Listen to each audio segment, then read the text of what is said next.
اگه فکر میکنی پولدار شدن فقط با شانس یا ارث ممکنه، تا آخر این ویدیو با من باش، چون قرار رازهایی رو بشنوی که زندگی خیلیا رو از صفر به ثروت رسونده، اونم فقط از خونه خودشون.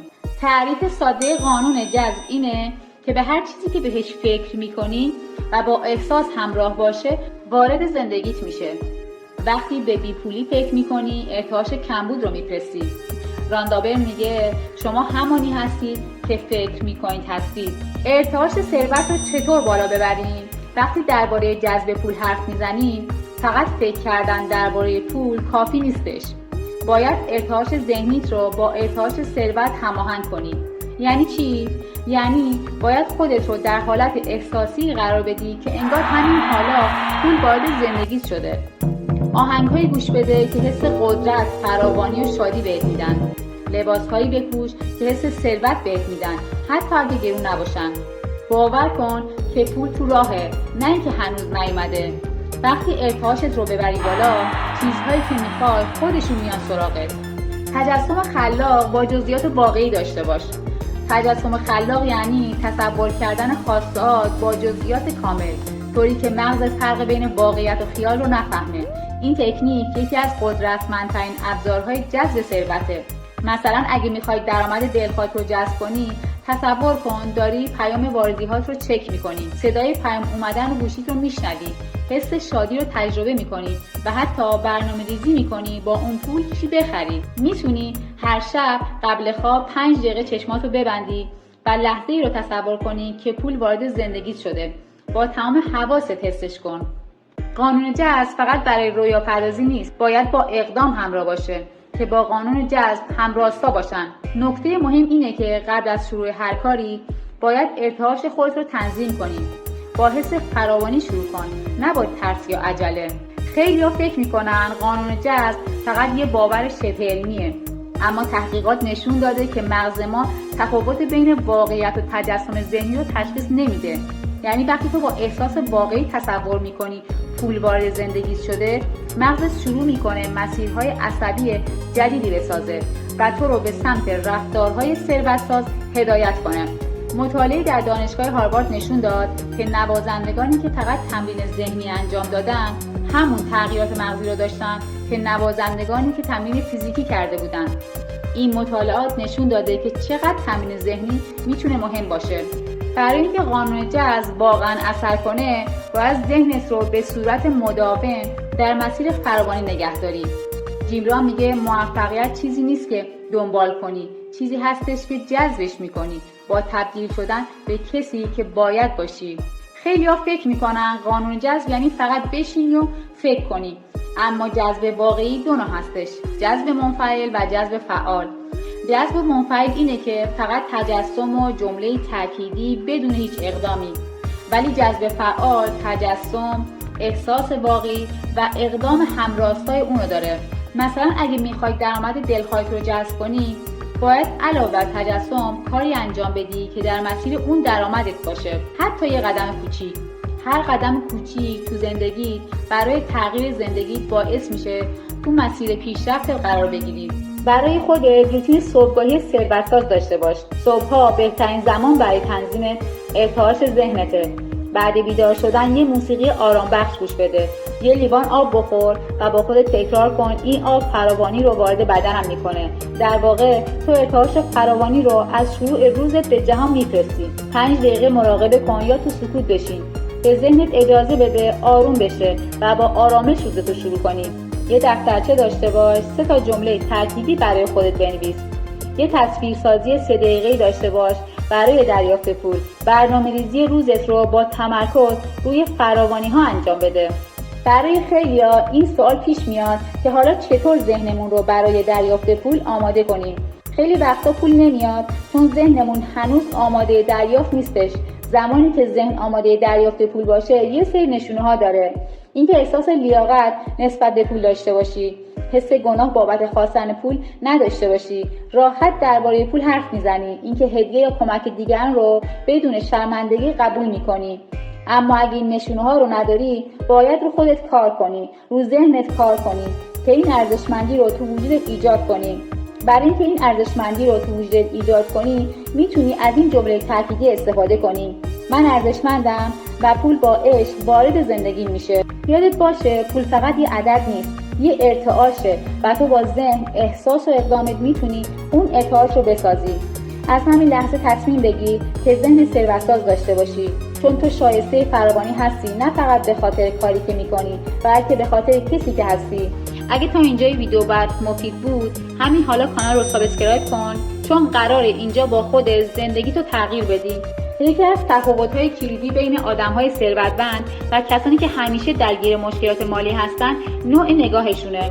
یه سری‌ها با ذهن کمبود به همه چی نگاه میکنن، همیشه نگران خرج کردنن، باور دارن پول کمه، به موفقیت دیگران حسادت میکنن.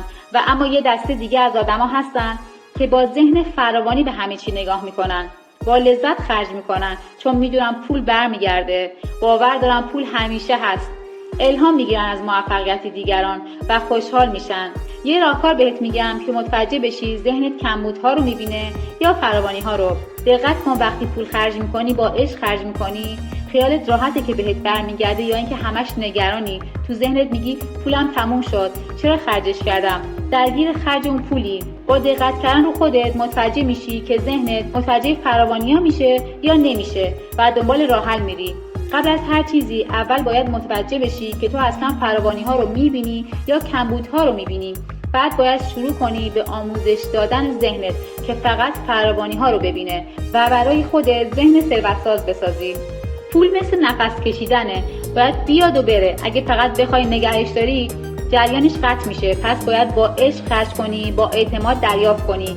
هر بار که فرکانس میفرستی که من عاشق پولم، جهان هم چند برابر بهت برمیگردونه. خیلی‌ها میگن من همه کار رو کردم ولی پول نیومد تو زندگی، چون ارتعاشت هنوز با خواستت هماهنگ نیست و هنوز باور و فراوانی نداری و باورهای پنهانی داری که مانع جذبت میشن. به خودت دقت کن، ببین احساس واقعی وقتی تصویر سازی میکنی داری یا شک و تردید داری. ببین باورهای مثل پول باعث دردسر داری یا نه، و باید صبر و استمرار داشته باشی. قانون جذب مثل کاشتن بذر میمونه، نه یه شب پولدار شدن، نه جادوی فوری. وقتی یه زمان طولانی رو داری با باورهای محدود کننده و دیدن کمبودها زندگی میکنی، باید صبور باشی تا به ذهنت آموزش بدی که فراوانی ها رو ببینه و تو این کار استمرار داشته باشی و توقع یه شب پولدار شدن نداشته باشی. بذار 10 راز پولدار شدن از طریق ذهن رو بهت بگم. راز اول، وضوح مالی داشته باش. ذهن نمیتونه چیزی مبهم رو جذب کنه، باید دقیق بدونه چقدر پول میخوای، برای چی و تا چه زمانی. ذهنت باید بدونه دقیقاً چی میخوای. خیلی وقتا ما فقط میگیم پول میخوام یا میخوام پولدار بشم، ولی ذهن ما با این جمله ها گیج میشه. قانون جذب مثل GPS عمل میکنه، تا مقصد رو دقیق نزنی نمیتونه راه رو نشونت بده. پس دقیقاً باید بدونی چقدر پول میخوای، برای چی میخوای، تا چه زمانی میخوای.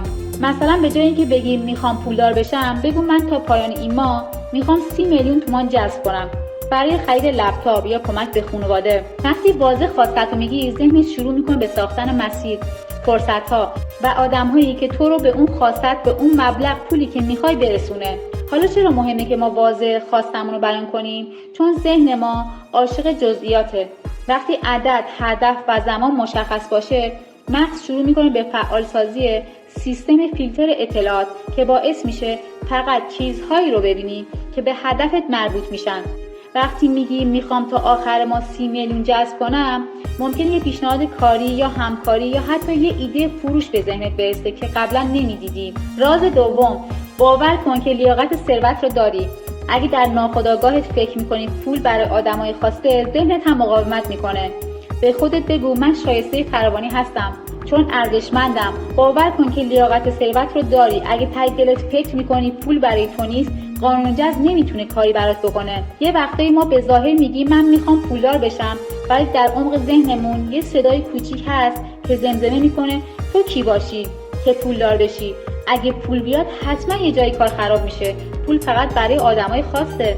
و همین صداهای پنهان ارتعاش ذهنی ما رو خراب میکنه. چون قانون جذب فقط به کلمات گوش نمیده، به احساس واقعی گوش میده. با خودت حرف بزن مثل یه آدم ارزشمند. هر روز جلوی آینه واستا و بگو من شایسته فراوانی هستم. من ارزش دارم که پول وارد زندگیم بشه. حتی اگر اولش حس کنی انجام نمیشه، با تکرار تمرین مغزت باورش میکنه. خودت رو با آدم‌های موفق مقایسه نکن، الهام بگیر. اگه کسی رو میبینی که پولدار شده، به جای حسادت بگو اگه اون تونسته منم میتونم، چون ما از یه منبع خلق شدیم. هدیه‌ها و پول‌های کوچیک رو با عشق بپذیر. اگه کسی بهت پول داد یا هدیه بهت داد یا تخفیفی بهت داد، نگو زحمت کشیدی، بگو ممنونم، من لایقش هستم. این یعنی ذهنت رو برای دریافت بزرگتر آماده می‌کنی. راز سوم، تجسم خلاق و روزانه داشته باش. هر روز 3 دقیقه چشماتو ببند، لحظه‌ای رو تصور کن که پول وارد زندگیت میشه. با تمام حواست حسش کن. مثلا صدای پیام واریزی گوشی، لمس پول، برنامه‌ریزی برای خرجش. ذهنت باید قبل از اینکه پول وارد زندگیت بشه اون لحظه رو دیده باشه، حس کرده باشه، زندگی کرده باشه. خیلی‌ها فکر می‌کنن تصویرسازی یعنی فقط یه تصویر تو ذهن بیاد و بره. ولی تصویرسازی خلاق یعنی ساختن یه تجربه واقعی تو ذهنت با تمام جزئیات و احساسات. یعنی مغزت رو فریب بدی تا باور کنه اون اتفاق افتاده، و وقتی مغز باور کنه بدن و رفتار و ارتعاش هم هماهنگ میشن. مثلا تصور کن پیام واریزی رو میبینی، صدای پیام رو میشنوی، قلبت تون میزنه، لبخند میزنی و میگی وای خدای من بالاخره رسید. اگه فقط تصویر رو ببینیم ولی حسش نکنی، مغزت باور نمیکنه. پس باید شادی، هیجان، آرامش و حس لیاقت رو واقعا تجربه کنیم. راز چهارم، جملات تأکیدی رو با احساس بگو. فقط کافی نیستش که جمله رو بگیم، باید حسش کنیم. خیلی‌ها هر روز 10 جمله میگن ولی نتیجه نمیگیرن. چرا؟ چون فقط دارن کلمات رو تکرار میکنن. احساس تو قانون جذب مثل رادیو هستش. فقط وقتی فرکانس احساس با خواستت همراه باشه، اون فرکانس رو جذب میکنی. وقتی میخوای خواستت رو بگی، بعدش یه لحظه تصور کن تو ذهنت که به اون خواستت رسیدی. اون حس شادی رو تو وجودت احساس کن و بعد خواستت رو بیان کن تا خواستت همراه با حس درونی به جهان اعلام بشه. راز پنجم، باورهای محدود کننده رو شناسایی کن و حذفش کن. مثلا پول باعث دردسره یا پولدارها آدم‌های بدی ان. اینا مانع جذبت میشن. اگه ته ذهنت فکر میکنی پول دردسر میاره، قانون جذب نمیتونه کمکت کنه. خیلی از ماها از بچگی با جمله‌ای بزرگ شدیم که ناخودآگاهمون رو پر کرده از ترس و شک و مقاومت نسبت به پول. مثلا پول چرک کف دسته، پولدارها آدمای بدی ان، پول دعوا و جدایی میاره.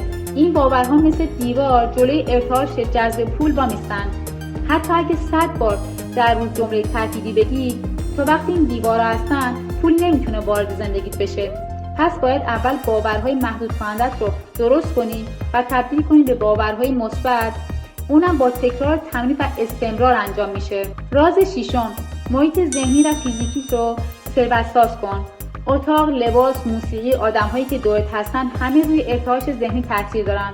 از رنگ‌های طلایی و سبز و سفید در فضای خونه خود میتونی استفاده کنی. ذهنی که تو شلوغی و بی‌نظمی و انرژی پایین زندگی میکنه نمیتونه ارتعاش پول رو بفرسته. خیلی وقت ما فقط روی ذهنمون کار میکنیم ولی محیط اطرافمون پر از انرژی‌های سنگین بی‌نظمی و چیزهاییه که ارتعاش فراوانی رو پایین میکشه. قانون جذب فقط به فکر و احساس پاسخ نمیده، به فضای فیزیکی هم حساسه.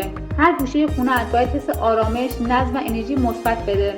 حتی اگه فضای کوچیکی داری، با نور، رنگ و تمیزی میتونی ارتعاشت رو ببری بالا. لباسایی بپوش که حس ارزشمندی بهت میده. لازم نیست که گرون باشه، فقط باید حس خوبی بهت بدن. موسیقی‌های آروم و انگیزشی با صدای طبیعت ذهن رو در حالت دریافت قرار میده. این موسیقی‌ها رو گوش بده. آدم‌هایی که دورت هستن رو بررسی کن. اگه اطرافت پر از آدم‌های منفی، ناامید یا پر از شکایت، ارتعاش رو پایین میاره. با آدم‌های ارتباط بگیر که درباره رشد و موفقیت و فراوانی حرف میزنن. یه نگاه به اتاقت بنداز، چی توی این فضا هستش که حس کمبود یا بی‌نظمی بهت میده. اونا رو اصلاح کن که هر وقت ببینی حس فراوانی داشته باشی. راز هفتم، پول رو با عشق خرج کن. اگه با ترس خرج کنی، ارتعاش کمبود میفرستی. خیلی از ما وقتی پول خرج میکنیم تای دلمون یه حس نگرانی هستش، نکنه تموم بشه، نکنه دیگه نیاد، کاش مجبور نبودم اینو بخرم. با همین حس ارتعاشی از کمبود، ترس و مقاومت به جهان میفرستی. قانون جذب این ارتعاش رو دریافت میکنه و میگه باشه پول کمتر میفرستم. بهتره قبل از پرداخت هر پولی یه لحظه مکث کنی، نفس عمیق بکشی و به خودت بگی من با عشق خرج میکنم، چون میدونم پول با عشق برمیگرده. این جمله ساده ارتعاش رو از ترس به اعتماد تغییر میده. به جای تمرکز روی رفتن پول، روی کاری که باهاش انجامی تمرکز کن. مثلا وقتی پول میدی برای غذا، به خودت بگو من دارم به بدنم عشق میدم. وقتی قرض پرداخت میکنی، بگو من دارم برای آسایشم انرژی میفرستم. با حس خوب پول خرج کن. بعد از هر خرج کردن حتما شکرگزاری کن. بعد از هر خرید، حتی اگه خیلی کوچیکم باشه، بگو ممنونم که تونستم اینو بخرم. من در فراوانی زندگی میکنم. این یعنی تایید فراوانی، نه ترس از کمبود. راز هشتم، ذهنت رو با محتوای ثروت‌ساز تغذیه کن. کتاب، پادکست، ویدیوهایی که حس فراوانی میدن ذهن رو برنامه‌ریزی میکنه. ذهن ما مثل خاکه، هر چی توش بکاری همون رو رشد میده. اگه هر روز با ترس و شک و کمبود تغذیه‌اش کنی، نمیتونه ثروت بسازه. خیلی از ما صبحمون رو با اخبار منفی و حرفای ناامید کننده یا مقایسه‌های مخرب شروع می‌کنیم. بعد انتظار داریم ذهنمون ارتعاش فراوانی بفرسته. واقعیت اینه که ذهنت باید هر روز با محتوای مثبت و الهام بخش تغذیه بشه تا بتونه پول رو جذب کنه. راز نهم، اقدام همراستا با ارتعاشت انجام بده. قانون جذب بدون اقدام ناقصه. قانون جذب فقط با فکر کردن کار نمی‌کنه. باید در راستای ارتعاشی که ساختی قدم برداری. خیلی‌ها فکر می‌کنن قانون جذب یعنی فقط بشینی و تصویر سازی کنی، جمله تأکیدی بگی، منتظر بمونی تا پول بیاد. ولی حقیقت اینه که جذب واقعی ترکیبی از ذهن، احساس و اقدامه. اگه فقط فکر کنی ولی هیچ کاری نکنی، انگار داری به جهان میگی من هنوز آماده نیستم. اقدام همراستا یعنی اینکه کاری انجام بدی که با ارتعاش فراوانی هماهنگ باشه، نه از روی ترس، نه از روی عجله، بلکه از روی اعتماد و اشتیاق. اگه میخوای درآمدت زیادتر بشه، یه قدم کوچیک بردار که توی مسیر اون درآمدت باشه. حتی اگه اون قدم نتیجه فوری نده، ارتعاشت رو فعال میکنه و جهان رو وارد بازی میکنه. چرا اقدام مهمه؟ چون ذهن ناخودآگاه با عمل برنامه‌ریزی میشه. وقتی یه کاری انجام میدی، مغزت باور میکنه تو واقعا آماده برای دریافتی.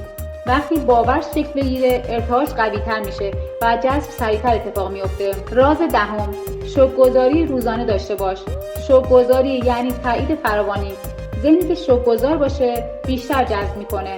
وقتی بابت چیزهایی که داری شکرگزاری میکنی، جهان بهت چیزهای بیشتری میده تا بابتشون شکرگزار باشی. خیلی‌ها فکر میکنن شکرگزاری فقط یک کار اخلاقیه یا یه رسم مذهبیه، ولی در قانون جذب شکرگزاری یکی از قوی‌ترین ابزارهای ارتعاش فراوانیه. چرا؟ چون وقتی بابت چیزی که داری شکرگزاری میکنی، ذهنت از حالت کمبود به حالت فراوانی میره و قانون جذب فقط به فراوانی‌ها پاسخ میده، نه به شکایت و نارضایتی‌ها. شکرگزار باش بابت چیزهایی که همین حالا داری، حتی اگه درآمدت کمه، و یا شکرگزاری بابت چیزهایی که هنوز نیومده تو زندگیت ولی انگار اومدن. این یعنی فعالسازی ارتعاش دریافت. یا نوشتن لیست شکرگزاری. هر شب قبل خواب 3 تا چیز بنویس که بابتشون شکرگزاری. در مورد چیزهایی که داری، در مورد چیزهایی که جذب کردی، در مورد چیزهایی که تو راهه. اگه تا اینجای ویدیو با من بودی، یعنی آماده‌ای که زندگیت رو تغییر بدی. یادت باشه قانون جذب فقط یه ابزار نیست، یه سبک زندگیه. تو شایسته ثروت، شادی و آرامش هستی. فقط کافیه باورش کنی، حسش کنی و با عشق دنبالش بری. اگه دنبال تغییر واقعی هستی، همین حالا کانال رو سابسکرایب کن و زنگوله رو بزن تا هیچ ویدیویی رو از دست ندی. چون اینجا قراره با هم رشد کنیم، نه فقط یاد بگیریم.